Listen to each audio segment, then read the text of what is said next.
je bénirai ton nom. Dieu, tu es digne de gloire et mes lèvres déclareront. Tu es bon.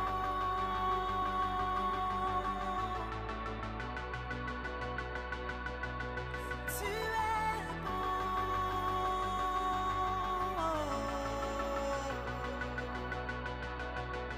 Tu es bon. Oh Dieu. Tu es bon.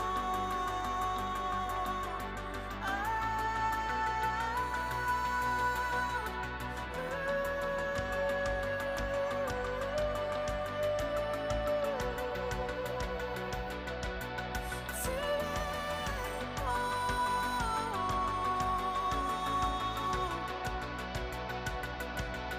Dieu créateur, Dieu de miracles, redonne vie, redonne espoir. Dieu créateur, Dieu de miracles, redonne vie, redonne espoir. Tu es bon.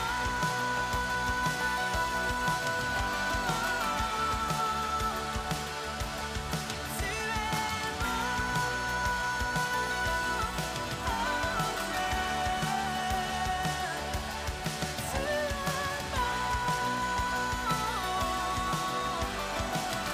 Je chanterai que tu es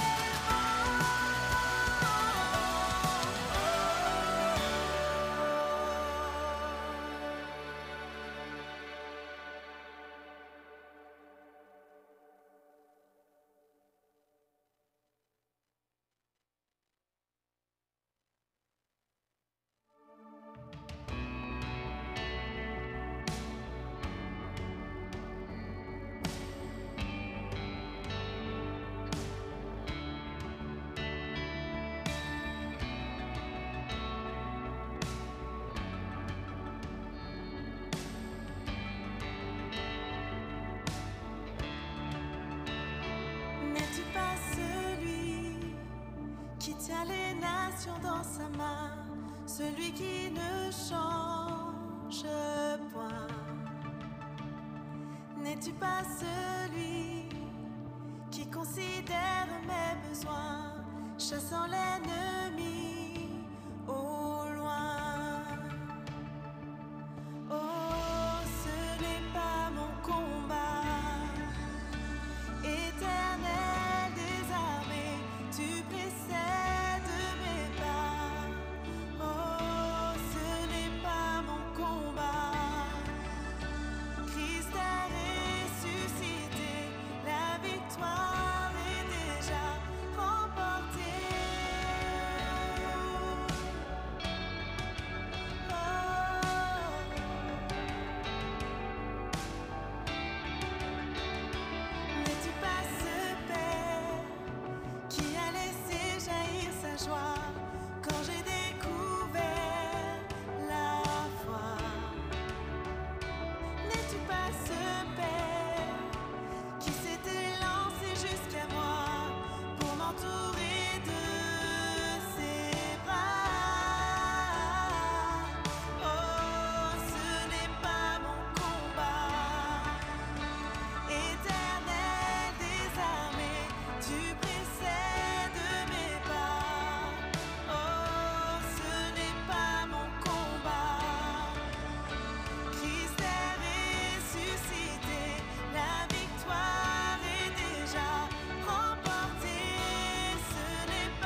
je m'attends à toi. Force et puissance sont dans tes mains. Avec toi, je ne crains rien. Toujours tu marches avec moi. Chacun de mes combats, tu les connais. Merci pour ta présence, merci pour ton amour, merci car tu es toujours là. Ma confiance est en toi, ma victoire est en toi, ma vie est dans tes mains. Tu es tout puissant, Seigneur, nul n'est comme toi, non, nul n'est comme toi.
Je t'ai consacré mon cœur,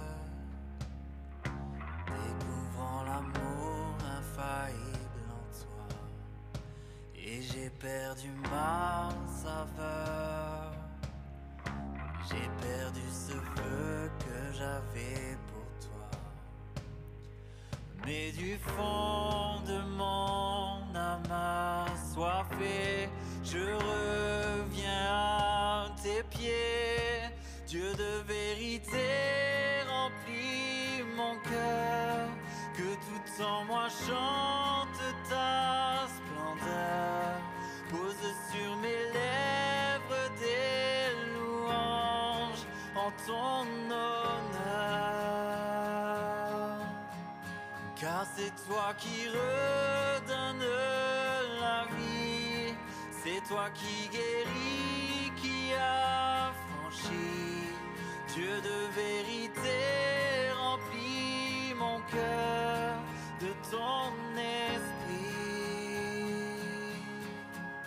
Tu m'as comblé de faveur, me faisant l'héritier de ton éclat. J'ai oublié la valeur d'une invitation aux côtés du roi. Mais du fond de mon âme assoiffée, je viens m'abandonner.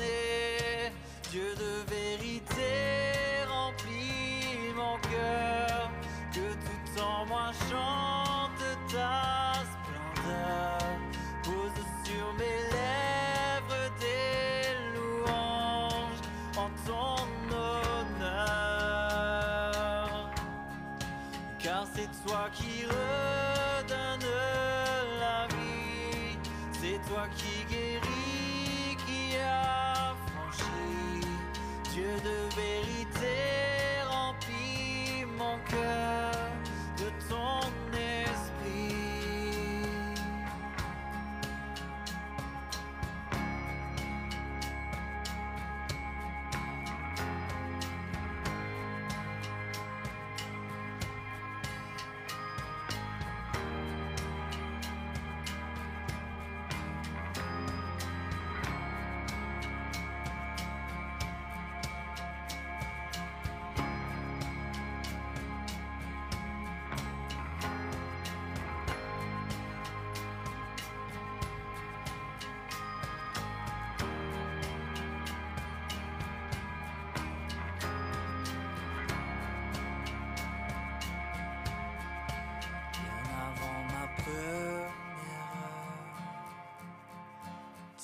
avais choisi de mourir pour moi, même en voyant mes erreurs. Rien n'a su te détourner de la croix. Aujourd'hui, par cette œuvre parfaite, tu déclares mon être. Tu es merveilleux, tu m'es précieux. Reprends ton courage, lève les yeux. J'ai donné ma vie pour te sauver. Je suis ton Dieu. Dieu de vérité remplit mon cœur. Que tout en moi chante ta splendeur. Pose sur mes lèvres des louanges en ton honneur.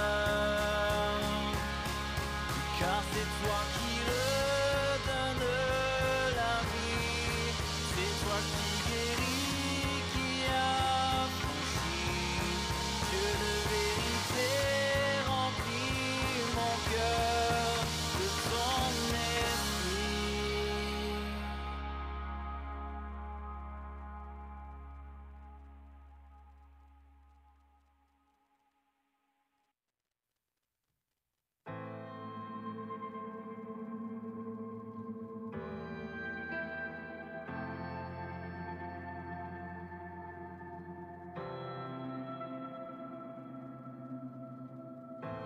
Je peux trouver refuge en toi, jusqu'à ce que le calme vienne. Des jours durant crier vers toi, pour que ta faveur me soutienne. Et je tiendrai bon, t'obéirai, m'appuyant sur toi, sur ta bonté. J'ai trouvé refuge en toi. Je t'élèverai de tout mon cœur, car je sais qu'en toi je suis vainqueur. J'ai trouvé refuge en toi. Je viens trouver refuge en toi, toi qui connais tout de mes peines. Dans mes épreuves et mes combats, que toute gloire te revienne.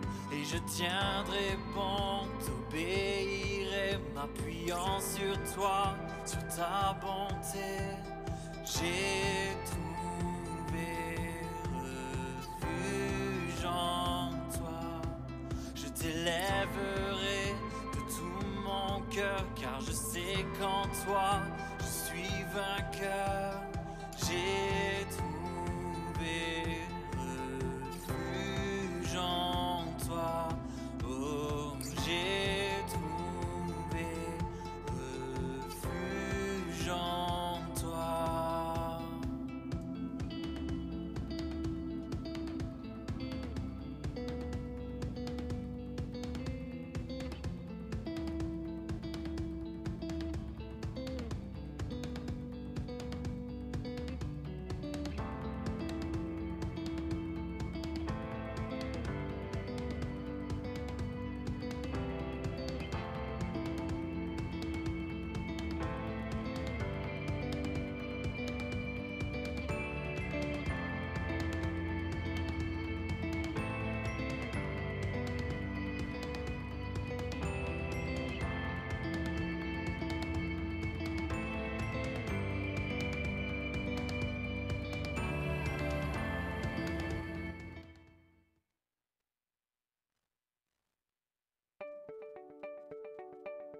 Bonjour à chacun d'entre vous. Soyez les bienvenus à l'Église communautaire Mountain View, une église où tous sont invités à découvrir Jésus et à influencer leur communauté. Si vous nous visitez pour la première fois, nous désirons que vous sachiez que nous sommes un groupe de croyants engagés dans notre foi en Jésus. Nous sommes également multigénérationnels, dynamiques et nous avons une variété de styles musicaux. Nous espérons que vous vous sentirez chez vous ce matin, car les gens de cette communauté en sont à différentes étapes dans leur parcours spirituel. Nous sommes simplement une grande famille animée du désir que chacun puisse être rencontré dans ses attentes spirituelles. Merci d'être avec nous et profitez du service.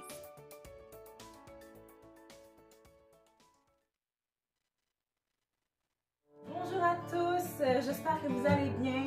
On va passer un temps de louange ensemble, donc soyez libres, même si on est à distance, juste de louer, de chanter, de célébrer, ça fait toujours du bien. Donc allons-y ensemble, chantons ensemble, offrons au Seigneur reconnaissance car son amour dure à jamais. Amen, allons-y.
suffit, oh Christ, seul me suffit. Tout ce dont j'ai besoin est en toi. Tout ce dont j'ai besoin, Christ seul me suffit.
mettre ton nom, Seigneur, au-dessus de toutes choses, Seigneur Jésus. Et on veut vraiment prier, Seigneur, que ton nom est au-dessus de nos difficultés, ton nom est au-dessus de nos problèmes, ton nom est au-dessus de nos montagnes, ton nom est au-dessus de toutes choses, au-dessus de nos gouvernements, au-dessus de notre pays, au-dessus de notre Église, ton nom est au-dessus de tout, il règne encore aujourd'hui, parce que tu es sans rival, tu es sans égal et tu l'as prouvé sur la croix, oh Seigneur Jésus. Même la mort n'a pu te retenir, Seigneur, parce que tu es sans rival, tu as tout vaincu, oh Jésus.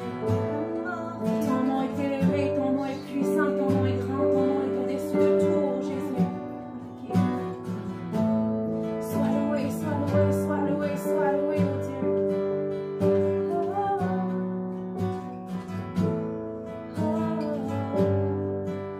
Ce nom est victorieux, le nom de Jésus. Oh, ce nom est victorieux, le nom de Jésus. Oh, ce nom est victorieux, le nom de Jésus.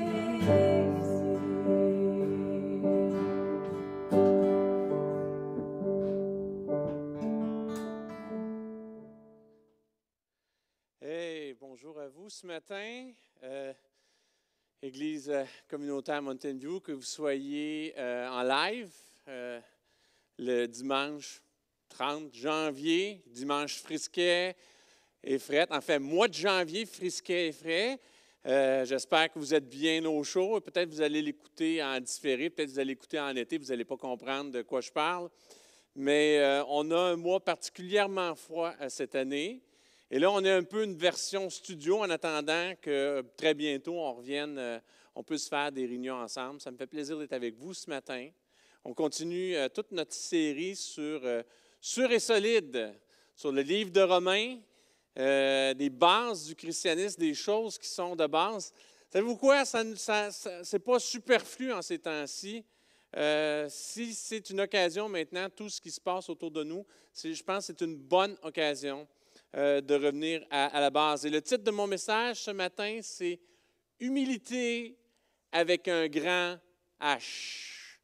Tu sais, on dit toujours le grand amour, l'amour avec le grand H, le grand A, mais là, on va parler de l'humilité avec le grand H. Et je ne suis pas sûr que ça va être le sujet qui va emballer les foules, mais c'est un sujet qui est central à la fois dans l'Évangile, c'est un caractère qui est central de Dieu, et c'est un grand angle mort dans nos églises, dans nos vies chrétiennes et dans l'humanité en général.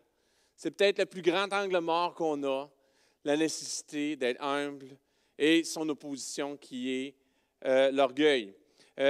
Comme je vous ai dit, la série Sûr et solide est sur le livre de Romains. Je vais vous lire le passage qui nous lance dans ce message. C'est dans l'Épître aux Romains, bien sûr. Moi, ce que je vais vous lire, c'est dans la version second 21, et je vais vous lire le 12e chapitre, le verset 3 à 5. « Par la grâce qui m'a été donnée, je dis à chacun de vous de ne pas avoir une trop haute opinion de lui-même, mais de garder des sentiments modestes. Chacun selon la mesure de foi que Dieu lui a donnée. En effet, de même que nous avons plusieurs membres dans un seul corps, et que tous les membres n'ont pas la même fonction, de même, nous qui sommes plusieurs, nous formons un seul corps en Christ et nous sommes tous membres les uns des autres, chacun pour sa part. C'est un passage qui est souvent lu pour donner le contexte de la nécessité d'être unis ensemble, d'œuvrer ensemble dans le ministère, où chacun dans l'Église de Jésus, le roi sauveur de Jésus-Christ, a une importance, a un rôle, chacun a quelque chose à faire. On ne doit pas mépriser les uns pour élever les autres. Mais moi, je veux vraiment aller sur la première partie, sur le premier verset, sur le verset 3. C'est sur ça que je vais insister tout le long de mon message, et tous les autres versets que je vais vous amener vont être en lien avec ça. Par la grâce qui m'a été donnée, je dis à chacun de vous de ne pas avoir une trop haute opinion de lui-même, mais de garder des sentiments modestes, d'être humble, chacun selon la mesure de foi qui lui a été donné. Et moi, je crois que le travail d'unité ensemble passe vraiment par l'humilité personnelle. On va tous se tomber ses nerfs à un moment donné, puis si on veut bien s'entendre, il va falloir que quelqu'un soit humble, puis baisse, puis dise, ben regarde, prenne sur lui et fasse œuvre d'humilité. C'est une des choses qui nous manque le plus dans l'Église. Je n'ai pas entendu souvent prêcher sur l'humilité. Ce n'est pas un sujet qu'on parle souvent, et pourtant c'est un sujet qui est tellement central. Notre Sauveur Jésus-Christ s'est humilié lui-même. Il a quitté le ciel. Notre exemple est celui d'un Dieu qui n'est pas venu avec tonnerre et grondement, mais qui est venu à Bethléem, qui est né dans une mangeoire. On fêtait Noël il n'y a pas si longtemps. Tout pointe vers l'humilité, et pourtant, ce n'est pas quelque chose qui est central. Je suis sûr que si je faisais un vox pop, que je sors, il fait froid, je ne vais peut-être pas croiser grand monde, mais même au centre-ville non plus, je ne vais peut-être pas croiser grand monde, mais si j'étais dans des situations où je pouvais faire un vox pop, que je demande aux gens par quels critères on va reconnaître un chrétien, donnez-moi une qualité de chrétien, je ne suis pas sûr que le pourcentage humble ou humilité sortirait souvent. Et pourtant, c'est ce que nous devons représenter. Nous représentons un sauveur humble, un sauveur qui s'est humilié, qui s'est livré lui-même, qui a été battu, frappé, dénudé. Il s'est donné sur la croix. Il n'y a pas plus grande humiliation que la mort sur la croix. Et je ne sais pas si ça peut être identifié comme une qualité de chrétien. Et que quelqu'un de l'extérieur puisse dire, voici le lieu où les gens humbles se rassemblent. Un des grands paradoxes du christianisme est qu'il fait de l'humilité la voie pour la gloire. Jésus dit à ses disciples, tu veux être grand? Sers les autres. C'est contre-intuitif. Ça ne se voit pas dans notre monde autour de nous. Je vous dirais qu'on en parlait encore tantôt, à l'heure, parce qu'avec l'équipe technique, merci à l'équipe technique qui est là avec moi ce matin, on a coupé les bruits de foule, parce qu'il y a moi et 3 personnes ce matin. Mais on en parlait tantôt, à l'heure du Facebook, d'Instagram, de TikTok et des méga-churches, l'orgueil et le fléau toujours grandissant qui gangrène l'Église et l'humanité. Le selfie, ça ne vient pas flatter ton humilité, ça vient flatter ton orgueil. Savez-vous quoi? J'écoutais une émission à la radio qui disait maintenant on a du... je me suis surpris à le faire moi-même. On fait du auto-narcissisme. Qui fait des réunions Teams ou Zoom ou Google, c'est quoi exactement? Je ne sais plus c'est quoi exactement. Il y a tellement d'outils pour faire des réunions en distance. Et là, tu vois ton interlocuteur et tu te vois toi-même. Puis tu as tendance à te regarder en train de parler à l'autre personne. Et là, tu vois ta réaction, puis là, des fois, tu ajustes les choses. C'est une vraie tendance. Là. Tu ne regardes pas la personne qui est en face. En fait, ça donne l'impression que tu regardes la personne qui est en face de toi, mais la vraie personne que tu regardes, c'est toi-même. Tu te regardes toi-même. Je vois Jean-Sébastien qui dit, moi, on le fait souvent. Je le fais souvent, puis là, j'essaie de me retenir, de regarder ailleurs. Mais c'est ça, on vit dans un monde où chacun a son 30 secondes de gloire. Où est-ce que l'humilité va être là-dedans? Facebook est là toujours pour que Facebook, tu te vends toi-même sur Facebook. C'est tes nouvelles, j'ai mangé telle pizza aujourd'hui, c'est toutes ces choses-là. Instagram, TikTok, toutes ces choses-là ne parlent que de notre nombrilisme, de nous-mêmes. Ce n'est pas là pour élever notre humilité. Et l'orgueil qui est derrière, qui est caché dans toutes ces choses, nous gangrène. Et il n'y a pas tant de différence entre quelqu'un qui suit Jésus, le roi sauveur, quelqu'un qui a une vie nouvelle, qui est en Jésus-Christ, et quelqu'un qui ne le connaît pas, parce que c'est là, présent, c'est là constamment autour de nous. L'orgueil, je vous dis, c'est comme une infiltration d'eau qui s'imbrique sournoisement dans tous les aspects de notre vie. L'eau, là, si c'est un espace pour le trouver, elle va le prendre.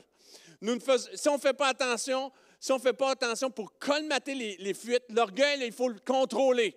Il faut identifier où est-ce qu'il y a la fuite, où est l'infiltration, puis il faut la boucher, il faut la calfeutrer. Sinon, ça va prendre des places dans notre vie, puis on va se surprendre à avoir des réactions orgueilleuses, à avoir des réactions sur la défensive, à dire « moi j'ai raison », puis à vouloir être, au lieu de marcher dans l'humilité. Les deux ne peuvent pas marcher ensemble. C'est vraiment deux choses. On ne peut pas être à la fois orgueilleux et humble. C'est un ou l'autre. Et il y a des aspects sur lesquels, dans notre vie, tout est bien calfeutré, il n'y a pas rien qui peut entrer, mais il y a d'autres aspects où l'orgueil s'immisce. C'est nos zones d'ombre. Ça vient, et je vous dis, ça doit être combattu activement. Comme l'humilité doit être recherchée consciemment, l'orgueil doit être combattu activement. On doit le chercher. On ne doit pas penser que non, je ne suis pas orgueilleux. Vous savez ce qu'on dit souvent? Quand tu dis que tu es humble, c'est la preuve que tu ne l'es pas. Avez-vous vu combien je suis humble? Ça dit tout de suite que tu ne l'es pas. C'est vraiment une preuve que tu ne l'es pas. Et celui qui est humble n'en parle pas. Il fait juste le faire. Il fait juste le vivre. Et c'est un effort qui doit être présent dans nos vies. De ne pas avoir une trop haute opinion de soi-même, puis de ne pas penser qu'on l'a l'affaire et d'être toujours sur ses gardes. Où est-ce que l'orgueil va me surprendre? Où est-ce que l'orgueil va me surprendre? Parce que je vais vous apprendre quelque chose. Je connais plein de gens qui sont orgueilleux, chrétiens et non-chrétiens. Puis comme je côtoie souvent plus de chrétiens que de non-chrétiens, j'en connais plus des chrétiens qui sont orgueilleux. C'est quelque chose de vraiment particulier. Voici ce que Mahatma Gandhi a dit. Celui qui a amené l'indépendance de l'Inde, qui a fait de grands mouvements de protestation pacifiste, quelqu'un qui a côtoyé énormément de chrétiens, à la fois en Inde et aussi en Afrique du Sud, à l'époque de l'apartheid. Il devait avoir une théologie particulière là-bas. Et voici ce qu'il disait. Lui, il voyait, on lui a témoigné l'Évangile. J'en suis certain, sinon il n'aurait pas donné cette citation-là. Il a été en contact, il avait des notions de ce qu'était le christianisme. C'était un avocat qui savait lire les choses, voir. La loi, là, c'est tu la suis ou tu ne la suis pas. C'est oui ou c'est non.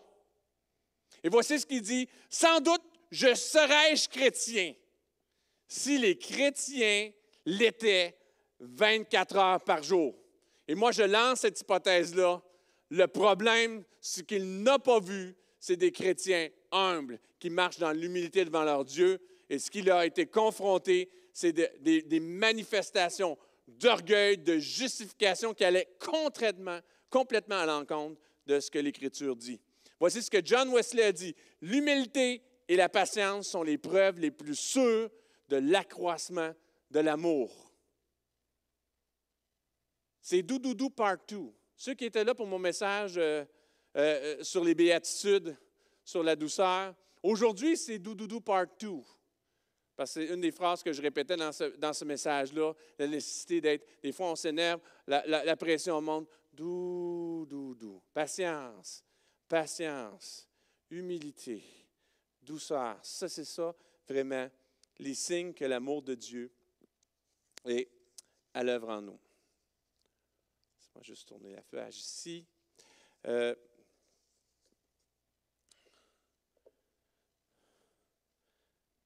Et marcher dans cette humilité-là, dans cet amour-là, ce n'est pas quelque chose d'automatique. Ce que je vais vous lire, c'est dans l'Épître aux Éphésiens, encore dans la seconde 21. Je vais vous lire le 4e chapitre. Dans le 4e chapitre, je vais vous lire 2 passages, le verset 16 à 17 et le verset 20 à 24. C'est de lui que le corps tout entier, bien coordonné, solidement uni, grâce aux articulations dont il est muni, tire sa croissance en fonction de l'activité qui convient à chacun de ses parties et s'édifie lui-même dans l'amour. Voici ce que je vous dis et ce que j'affirme dans le Seigneur. Vous ne devez plus vous conduire comme les non-croyants qui se laissent guider par la sottise de leurs pensées.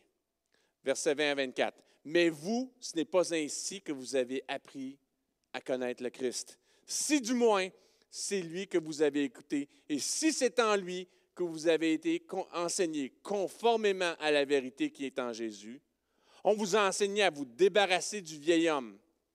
Il y a une version qui va dire à vous dépouiller du vieil homme, qui correspond à votre ancienne manière de vivre et se détruit sous l'effet des désirs trompeurs, à vous laisser renouveler par l'esprit dans votre intelligence. Une autre version va dire dans votre pensée, et à vous revêtir de l'homme nouveau, créé selon Dieu dans la justice et la sainteté que produit la vérité. Il y a une image forte ici. Le dépouillement, se déshabiller, enlever cette ancienne vie, enlever l'orgueil pour revêtir autre chose. Si on écoute vraiment la voix de Dieu, il va toujours nous pousser, nous diriger vers l'humilité. Il va toujours nous amener à nous dépouiller de l'orgueil qui a pu s'incruster en nous et nous amener à revêtir l'humilité, le manteau d'humilité, le manteau de gloire qui était sur Jésus. Si nous voulons être à son image, lui qui a marché dans l'humilité, nous aussi, nous devons marcher dans cette même humilité-là. Et moi, je ne vois pas d'image plus grande que cette notion-là qu'on voit dans Éphésiens de se déshabiller, de se dépouiller, de se détacher de cette ancienne vie qui souvent teintée d'orgueil et de revêtir l'humilité. Quand je dis ça, ça a l'air facile, ça a l'air simple, ça a l'air pas trop compliqué. Mais vous savez ce qu'on dit? On ne connaît pas ce qu'on ne connaît pas. On ne voit pas ce qu'on ne voit pas. Et il n'y a pas plus aveugle que quelqu'un et sourd que quelqu'un qui ne veut pas voir ni entendre. Êtes-vous prêt à vous regarder vraiment tel que vous êtes? Êtes-vous prêt à ce que Dieu... êtes-vous prêt, je vous lance ce défi-là, êtes-vous prêt à demander à Dieu de vous montrer quel est votre état, quel est réellement l'état de vos cœurs, quel est réellement l'état de votre pensée, quel est réellement ce que vous vivez? Êtes-vous prêt à éteindre les bruits autour de vous? Parce que nous vivons dans un monde, on a beau être en confinement, l'Internet n'a pas été coupé, la télé n'a pas été coupée, les radios n'ont pas été coupées, les lignes cellulaires fonctionnent encore. Il y a beaucoup de distractions. Et je pense qu'il y en a plus que jamais parce que souvent les gens ont le temps d'écouter ces distractions-là et on n'a pas le temps de nous voir tels que nous sommes. Nous n'avons pas le temps d'être confrontés par nos haillons et de voir où l'orgueil, ce péché d'orgueil a pris place dans nos vies.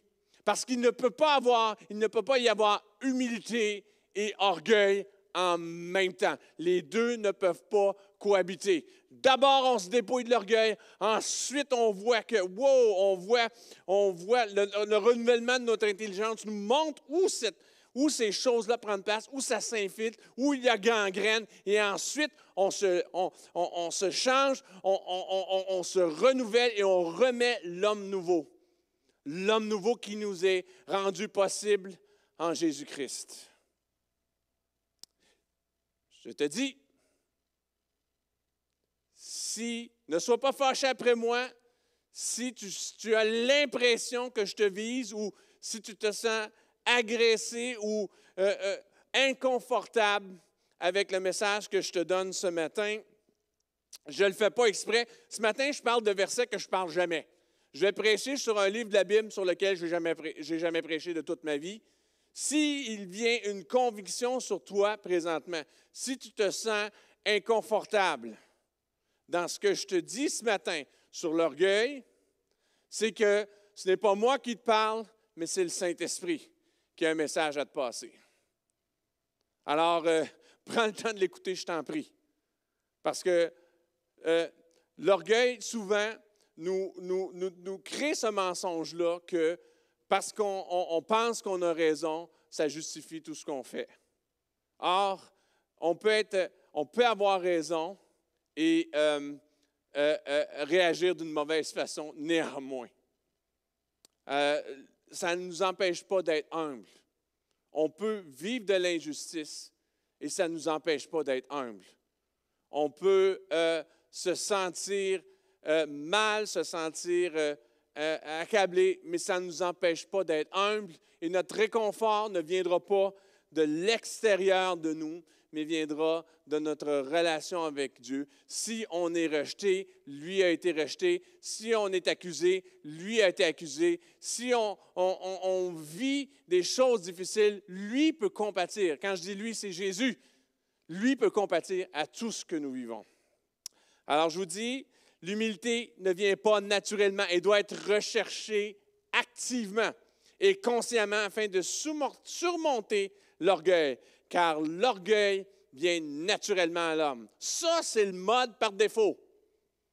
Tu sais, vous savez, quand tu as des machines, tu as toujours des trucs électroniques, tu as toujours revenir à la configuration par défaut. La configuration de l'homme par défaut, c'est l'orgueil. L'orgueil est envahissant, car il est à la base même de la tentation de nature pécheresse. Qu'est-ce qui a été la tentation pour Adam? Qu'est-ce que Satan a dit qui lui a fait mordre à l'hameçon, qui a fait que l'humanité a pensé qu'elle savait mieux que Dieu? Il dit, garde, si tu manges de ce fruit-là, tu seras comme Dieu. Tu n'en auras plus besoin de Dieu.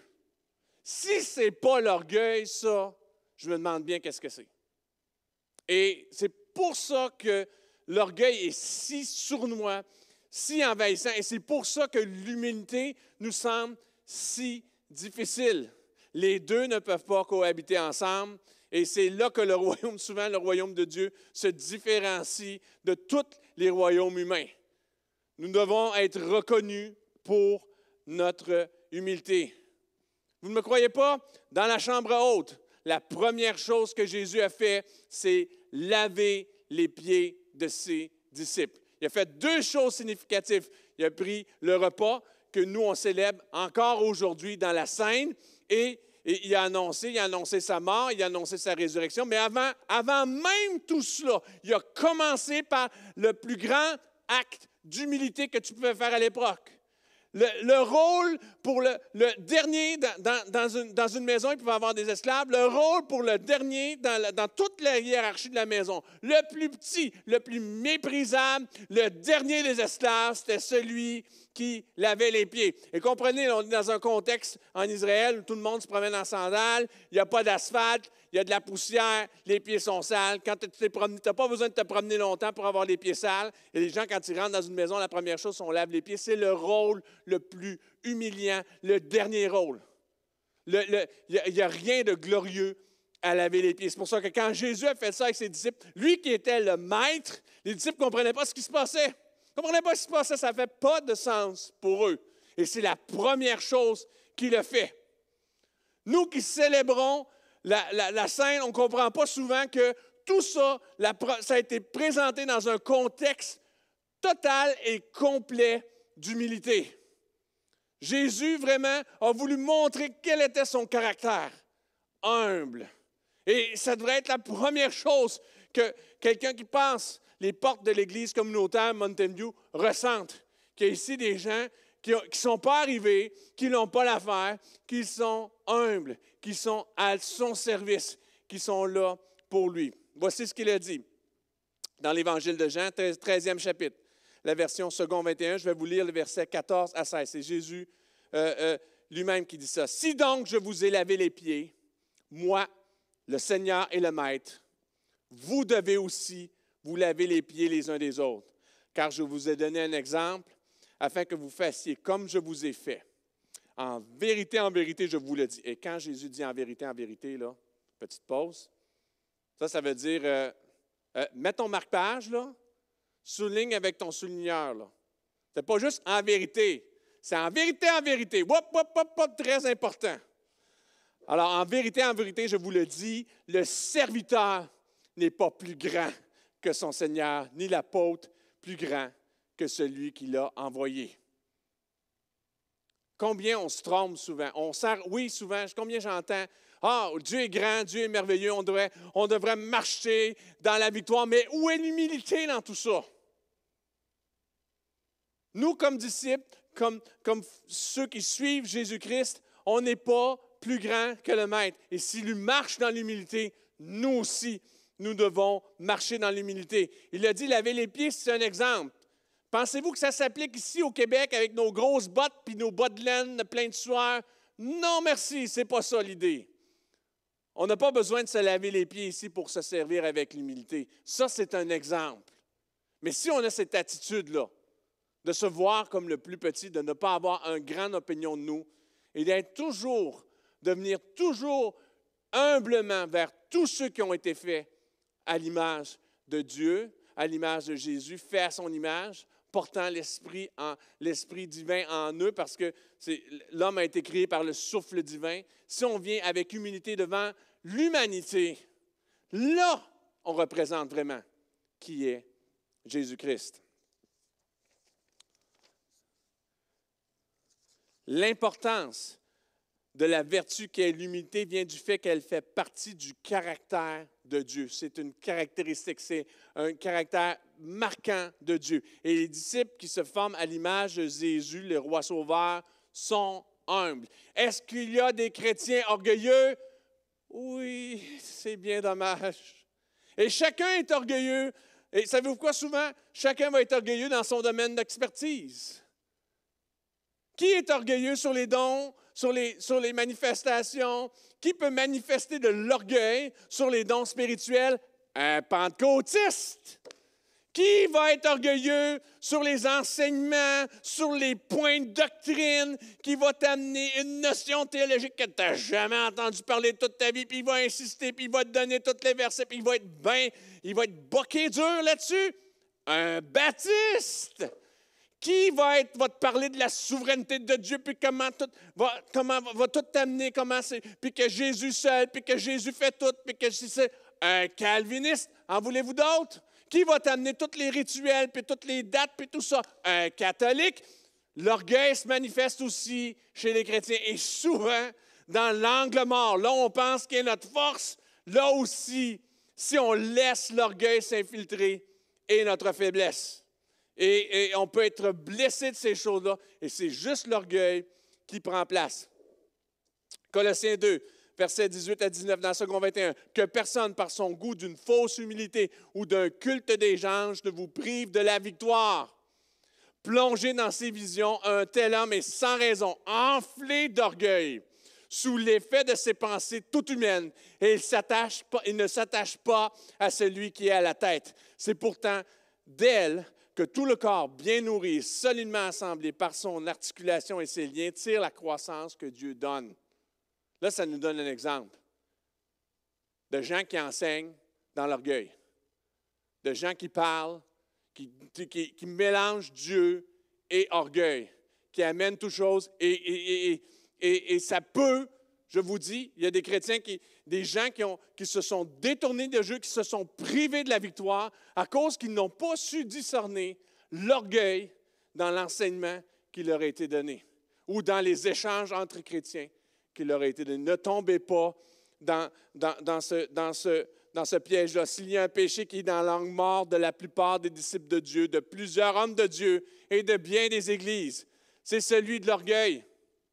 S'il y a un péché qui est toléré, minimisé et même parfois encensé, c'est bien celui de l'orgueil. On peut avoir un homme de Dieu talentueux, mais le talent s'est élevé au-dessus de son caractère. Il est orgueilleux, c'est une bombe à retardement. C'est un piège. Et savez-vous quoi maintenant dans notre monde de multimédia, de communication? Tu peux être élevé à l'état de star spirituel sans voir le caractère. L'humilité pour être à cette position-là. Plus tu es élevé, et ça c'est Jésus même qui le dit, tu veux être élevé, plus tu dois être humble. Et ce n'est pas ça qui se produit la plupart du temps. Sinon, il n'y aurait pas tant de scandales. Chez les évangéliques, tant de scandales. Et on en a eu un peu avant la pandémie, on en a eu pendant la pandémie, puis il y en a qui se continuent encore à ma plus grande crainte, c'est notre angle mort. C'est notre grande faiblesse, nous, comme chrétiens. L'orgueil. Je vous en prie. Je vous en prie. Ayez une bonne introspection de vous-même. Ne vous laissez pas prendre par le piège de l'orgueil. Matthieu 16, je vais vous lire versets 24 à 27. Je vais vous lire tout de suite après le contexte qui précède ce verset-là dans Matthieu, dans l'Évangile de Matthieu, le verset 22 à 23. Alors Jésus dit à ses disciples, « Si quelqu'un veut être mon disciple, qu'il renonce à lui-même, qu'il se charge de sa croix et qu'il me suive. En effet, celui qui voudra sauver sa vie, la perdra. Mais celui qui la perdra à cause de moi, la retrouvera. Que servira-t-il à un homme de gagner le monde entier s'il perd son âme? Et que pourra donner un homme en échange de son âme? En effet, le Fils de l'homme va venir dans la gloire de son Père avec ses anges, et alors il traitera chacun conformément à sa manière d'agir. » Jésus n'a pas dit, « Tu veux venir après moi? Pogne ton épée, monte sur tes grands chevaux, puis suis-moi. » C'est pas ça qu'il a dit. Il a dit, « Prends ta croix et suis-moi.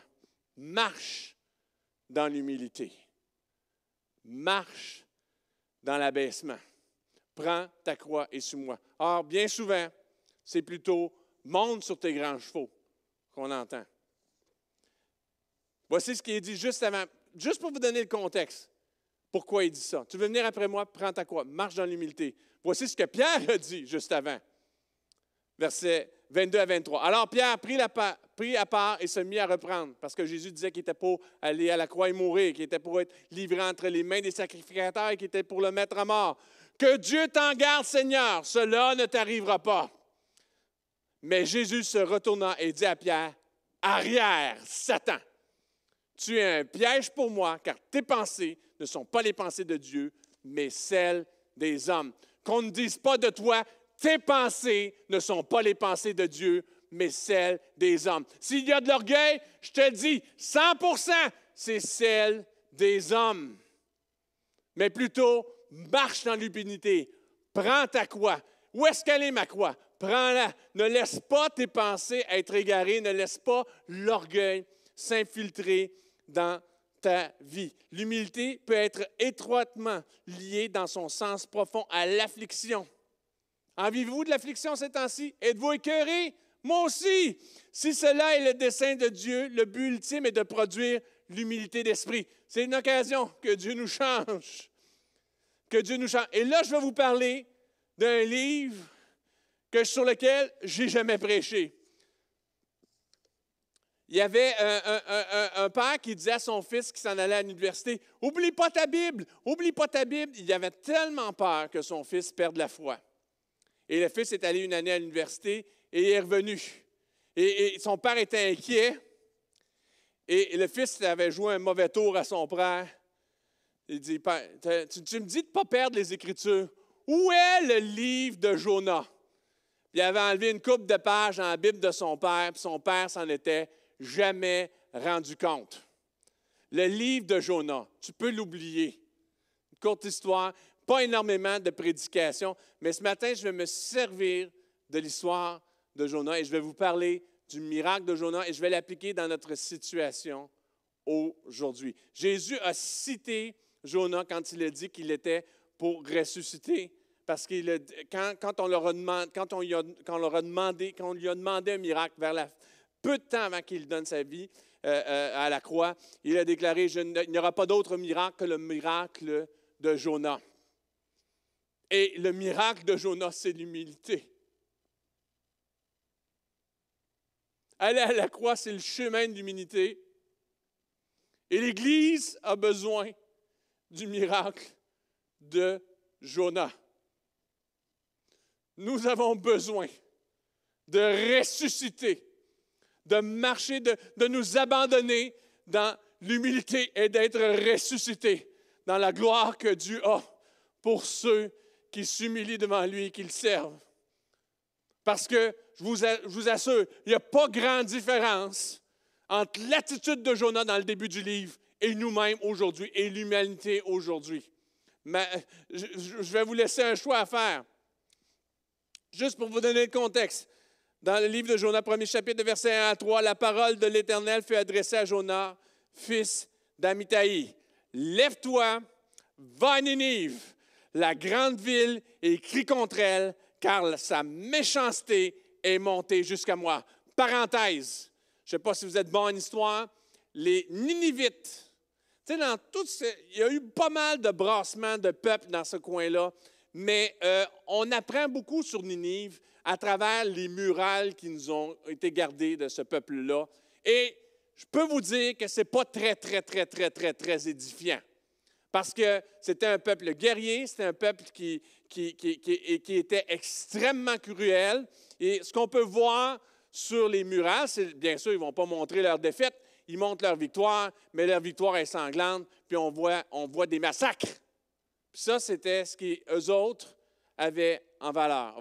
Voilà où Dieu appelle Jonas. Et voilà, je pense aussi, où Jésus nous appelle. Ce n'est pas un monde qui le mérite. Ninive ne le méritait pas. Mais Dieu nous appelle quand même. Dieu a quand même miséricorde. Il en parle à Jonas un peu plus loin dans le livre. Est-ce que je n'aurai pas miséricorde de ces gens-là? Est-ce que je n'aurai pas miséricorde même du bétail? Dieu a miséricorde d'un monde qui a massacré tout ce qui est de Dieu. Et Dieu nous appelle vers ce monde-là. La parole de l'Éternel fut adressée à Jonas, fils d'Amittai. Lève-toi, va à Ninive, la grande ville, et crie contre elle, car sa méchanceté est montée jusqu'à moi. Jonas se leva pas pour aller à Ninive, pour s'enfuir à Tarsis, loin de la présence de l'Éternel. Il descendit à Jaffa, il se trouva un bateau qui était à Tarsis. Il paya le prix du transport et s'embarqua pour aller avec les passagers à Tarsis, loin de la présence de l'Éternel. Là, on est en... Ninive est quand même au nord-est d'Israël. On pense que Tarsis, c'est en Espagne. Il s'embarque en bateau, il va traverser toute la Méditerranée pour aller jusqu'à l'autre bout, le plus loin possible qu'il peut aller. Je ne suis pas sûr, nous, comme Église, des fois, qu'on n'est pas un petit peu comme ça.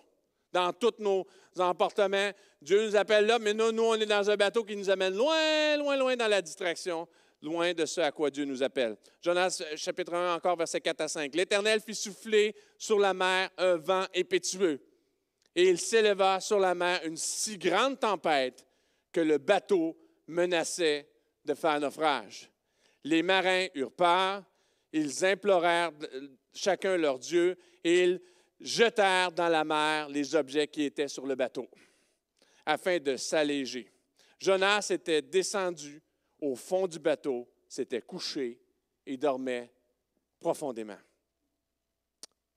Je pense que des fois, Dieu nous amène des situations humiliantes parce qu'il veut nous produire en nous l'humilité d'esprit.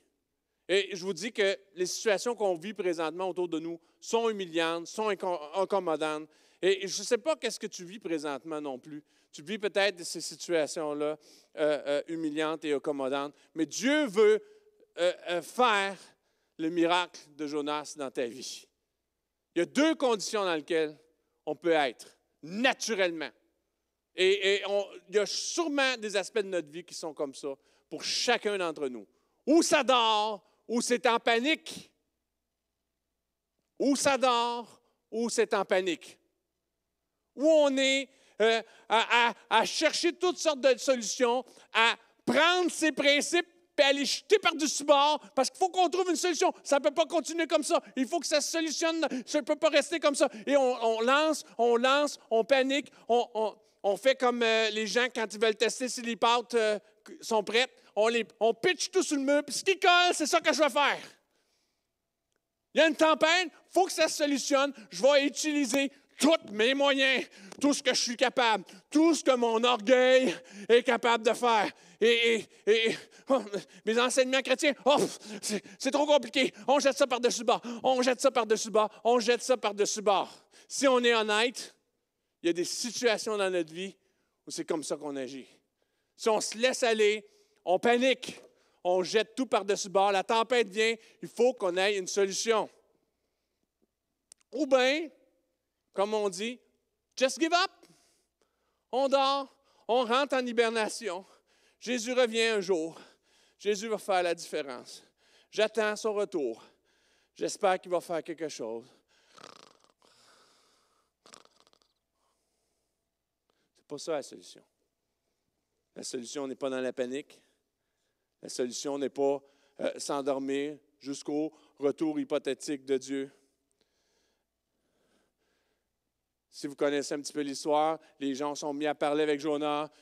Moi, je pense qu'il y a une conviction qui est venue sur Jonas. Il dit, ben, regarde, là, cette tempête-là, c'est moi-même qui l'amène dans ma vie. Cette tempête-là, c'est moi-même qui l'amène dans ma vie. Jetez-moi à la mer, ça va bien aller. Oups, je viens de faire un lapsus. Ça va bien aller. Mais nous, comme chrétiens, dans les situations qu'on vit présentement, on doit jeter à la mer. Savez-vous quoi? Ça va vraiment bien aller. On doit se jeter à la mer. Quand Jonas fut jeté à la mer, l'Éternel fit venir un grand poisson pour avaler Jonas. Et Jonas fut 3 jours et 3 nuits dans le ventre du poisson. Du ventre du poisson, Jonas pria l'Éternel, son Dieu, en disant, « Dans ma détresse, j'ai fait appel à l'Éternel. Il m'a répondu. Du milieu du séjour des morts, j'ai appelé au secours et tu as entendu ma voix. » Je continue, je vais lire un petit peu plus loin dans Jonas 2, versets 8 à 10. « Quand mon âme était abattue en moi, je me suis souvenu de l'Éternel et ma prière est parvenue jusqu'à lui, jusqu'à toi dans ton saint temple. Celui qui s'attache à des idoles sans consistance éloigne d'eux la bonté. Quant à moi, je t'offrirai des sacrifices avec un cri de reconnaissance. J'accomplirai les vœux que j'ai faits. Le salut vient de l'Éternel. » Tu veux marcher dans l'humilité? Doux. Jette-toi à l'eau. Jette-toi à l'eau, dans le ventre du poisson. Tu veux... Où est notre place, nous, comme chrétiens? Ce n'est pas dans le bateau, dans la tempête. Ce n'est pas dans la cale à dormir. C'est de se jeter à l'eau. C'est d'entrer dans le ventre du poisson. Où est-ce qu'on va trouver du réconfort? Dans les médias sociaux? Dans les groupes d'influence? Chez tes amis? Dans des articles? Tu vas chercher. Pourquoi vas-tu chercher là? Cherche pas dans le bateau, là où tout le monde jette d'un côté ou de l'autre. Cherche pas dans une situation d'endormissement. Cherche dans le pas de foi que tu fais où tu te jettes à l'eau, où tu te remets dans le ventre du poisson. Le signe par lequel les chrétiens se reconnaissaient, c'était ictus, le poisson. C'est un symbole de Jésus. C'est un symbole de notre Sauveur, de notre Roi Sauveur. C'est en lui qu'on peut nous abandonner. Savez-vous quoi? On parlait des influenceurs tantôt. Les influenceurs, ils parlent pour leur business. Ils ont des agendas. Ils ont leur intérêt à cœur. Et souvent, beaucoup de choses qui nous sont dites sont là pour servir les intérêts de quelqu'un d'autre en politique, des intérêts du business. Parce que les gens, des fois, c'est leur fonds de commerce qu'on leur dit. Ce qu'ils nous disent, les informations qu'ils nous disent, les choses qu'ils nous disent, c'est leur commerce. Qui a vraiment, vraiment, vraiment ton intérêt à cœur? Si ce n'est Jésus, si ce n'est ton roi, lui a ton intérêt à cœur. Alors, laisse tomber le bruit autour de toi. Arrête de remettre à plus tard, de t'endormir. Fais un pas avec humilité. Va dans le ventre du poisson. Abandonne-toi à lui. Et comme lui a passé, comme Jonas, 3 jours et 3 nuits dans le ventre, dans la terre, et qu'il est ressuscité, moi je crois sincèrement qu'il y a une résurrection dans une église qui s'humilie, qui fait ce pas de foi, qui dit « Dans ma détresse, j'ai appelé à l'Éternel et il m'a répondu. Du milieu du séjour des morts, j'ai appelé secours et tu as entendu ma voix. » Si ce n'est pas l'humilité, ça, si ce n'est pas être dans le ventre du poisson, c'est quoi? Quand mon âme était abattue en dedans de moi, je me suis souvenu de l'Éternel et ma prière est parvenue jusqu'à toi dans ton saint temple. Celui qui s'attache à des idoles, celui qui se laisse tromper par le bruit autour de lui sans consistance s'éloigne de la bonté. On se prive de bonté, on se prive de bonnes choses quand on ne marche pas dans l'humilité, mais qu'on marche dans l'orgueil. Quant à moi, je t'offrirai des sacrifices avec un cri de reconnaissance. J'accomplirai les vœux que j'ai faits, le salut vient de l'Éternel. Le salut vient de l'Éternel. Par la grâce qui m'a été donnée, je dis à chacun de vous de ne pas avoir une trop haute opinion de lui-même, mais de garder des sentiments modestes, chacun selon la mesure de foi que Dieu lui a donnée. Ta mesure de foi permet de te jeter à l'eau. Ta mesure de foi te permet de marcher dans l'humilité. Le début de l'humilité, c'est la crainte de l'Éternel. C'est de s'attendre à lui, c'est de se remettre dans le ventre du poisson, avec tout le bruit qui nous entoure, tout l'orgueil qui est présent autour de nous. La première solution, et la seule vraiment solution, c'est le miracle de Jonas. Et c'est ce que je te souhaite, le miracle de Jonas dans ta vie, de faire ce pas de foi, d'aller dans le ventre du poisson, d'écouter ce qu'il a à dire et de te remettre avec humilité devant lui. Et il y a une résurrection pour les enfants de Dieu, pour ceux qui mettent leur foi en lui et qui s'attendent à ce qu'il fasse une différence. Je sais que j'ai prêché un peu plus longtemps qu'à l'habitude, mais je ne pouvais pas passer à travers sans vous parler de Jonas. Ça, ce n'est pas quelque chose que j'ai cherché. Je prêchais sur Romains, mais l'Esprit de Dieu m'a parlé par rapport à Jonas. Et je crois qu'il y a des gens qui ont besoin de sortir de la distraction. Il y a des gens qui ont jeté des choses essentielles dans leur panique ou qui se sont endormis présentement dans les temps qui courent et qui ont besoin du miracle de Jonas, qui ont besoin de se jeter à l'eau et de trouver auprès de Dieu leur réconfort et de renaître, de vivre une renaissance, une résurrection dans leur vie spirituelle. C'est ce que je vous souhaite cette semaine. Attendez-vous à Jonas, recherchez l'humilité et faites ce pas de foi. Sautez du bateau et entrez dans le poisson. Doux, avec humilité, trouvez votre secours dans le ventre du poisson. Que Dieu vous bénisse.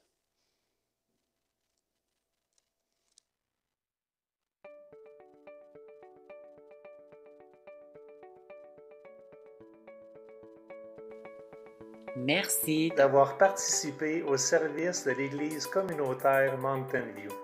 Quel plaisir de pouvoir louer Dieu avec vous ce matin. Si vous voulez écouter ce message à nouveau ou encore trouver la banque de tous nos messages, visitez notre site web au www.ecmountainview.org et trouvez l'onglet « Enseignement ». Vous y trouverez tous les messages en version vidéo et en version podcast. Pour toute autre question, veuillez nous contacter par courriel à info@ecmountainview.org. Je vous laisse avec ce dernier verset dans Colossiens chapitre 3 qui nous encourage que peu importe ce que nous faisons, de le faire de bon cœur comme pour le Seigneur. Sur ce, passez une belle semaine et en espérant vous revoir la semaine prochaine.